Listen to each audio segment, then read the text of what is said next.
mwibaza yuko abagabo bose ari abo kubahwaga? oya. kugira uronke icyubahiro hari ibyo ukora kugira umuntu akubahe. urubahwa mugabo ugomba kwiyubahiriza.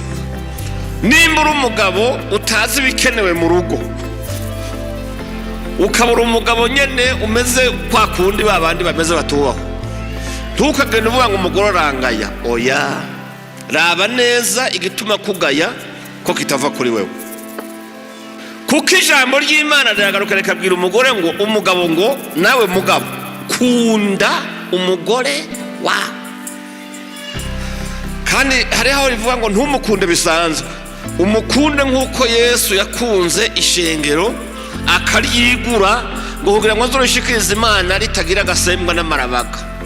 ugomba kumenya entretien canke ivyo umugore wawe akeneye, ubishoboye ukabikora, utabishoboye naho ukabimumenyesha.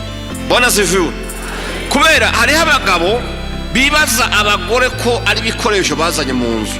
bazanye umugore kugira ngo bazotahe basanga igitanda hari uwagishashe, mu rugo hakubuye, indya zatetswe, ari ngaho gusa, ukamenga ni ikintu cy'ikintu yazanye ashira ngaho kiza kiramukemura ibibazo bimwe bimwe. oya, siko bimeze.